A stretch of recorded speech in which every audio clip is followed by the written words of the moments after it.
അതായത് ആത്മീയ ശാസ്ത്രജ്ഞന്മാരെ തരികിട പറയും എന്ന് വെച്ച് കഴിഞ്ഞാൽ ഹൃദയം എന്ന് പറയുന്നത് ഹോൾ ബോഡിയാണ്, ആനയെ ഊനാനൊക്കെ പറയും. അതൊക്കെ തടുതപ്പാൻ വേണ്ടി അവരുണ്ടാക്കി എടുത്തിരിക്കുന്ന സങ്കല്പ യാനങ്ങളാണ്. അതല്ല സംഭവം.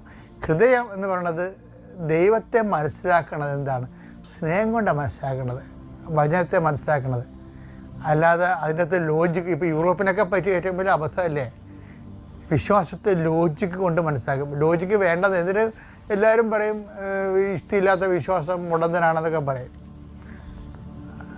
പക്ഷേ അതേസമയം തന്നെ നമ്മൾ വിശ്വസിക്കുന്ന പല കാര്യങ്ങൾക്കും നമ്മൾ പറയുന്ന ഒരു വരട്ട് ലോജിക്ക് എൻ്റെ ആ ഉടുപ്പ് പാകമാകത്തില്ല.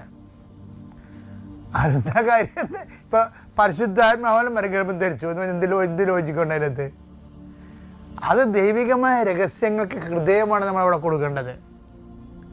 ദൈവികമായ ഹൃദയം അതിനെ ലോജിക്കാക്കി ശാസ്ത്രീയമാക്കാൻ വേണ്ടി വർഷങ്ങളോളം ഇങ്ങനെ മനുഷ്യൻ ശ്രമിച്ചിട്ട് അവസാനം സവാള പൊളിക്കണ പോലെ പൊളിച്ച് അവസാനം തുലയാൻ ബഹുമാനം പറഞ്ഞിരിക്കും. അങ്ങനെയല്ല.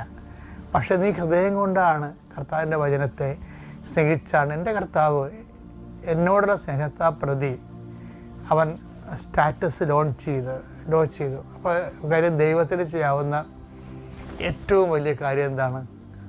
ഈ സ്റ്റാറ്റസ് ലോ ചെയ്യുന്നതാണ്. ഉടമ്പടിയുടെ മഹാവിജയം അതല്ലേ? എന്താ കാര്യം? ഉടമ്പടിയിൽ ഏത് കളക്ടറാണെന്ന് പറഞ്ഞാലും കൃപാസനം പത്രം 10 മനുഷ്യർക്ക്, ഓട്ടോറിക്ഷക്കാർക്ക്, വഴിയിലുമൊക്കെ കൊണ്ടു നടന്ന് കൊടുക്കേണ്ടി വരും. കൊടുക്കാൻ അവർ തയ്യാറാണെന്ന് നമ്മൾ ചോദിക്കും. ഇല്ലെന്നുണ്ടെങ്കിൽ അവർ വേറെ എന്തെങ്കിലും സംവിധാനം ചെയ്യാൻ പറയും. കൃപാസനം അവർക്ക് കണക്ഷൻ ഇല്ല. കൃപാസനം എന്ന് പറയുന്നത് ആരെയും മതപരിവർത്തനത്തിന് വേണ്ടി ഒരുക്കണമല്ല. ഇന്ന് വരെയൊക്കെ അറിയാം ആരെങ്കിലും നമ്മളെ ആശയപ്പെടുത്തിയിട്ടുണ്ട്. അതല്ല.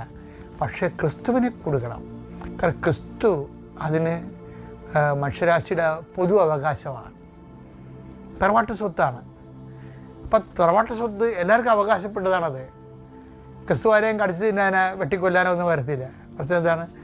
നമ്മളുടെ എല്ലാ വിഷയവും സ്നേഹത്തിൻ്റെ പരിധി കൊണ്ടുവന്നിട്ട് മനുഷ്യൻ്റെ ടെൻഷൻ റിലീസ് ചെയ്തിട്ട് അണ്ടർസ്റ്റാൻഡിങ് ചെയ്യും. അത്യപൂർവ ദൈവാനുഭവങ്ങൾ ഇനി നിങ്ങൾക്കും സ്വന്തം. ഈ യൂട്യൂബ് ചാനൽ ഇതുവരെ സബ്സ്ക്രൈബ് ചെയ്തിട്ടില്ലെങ്കിൽ ഇപ്പോൾ തന്നെ സബ്സ്ക്രൈബ് ചെയ്യുക.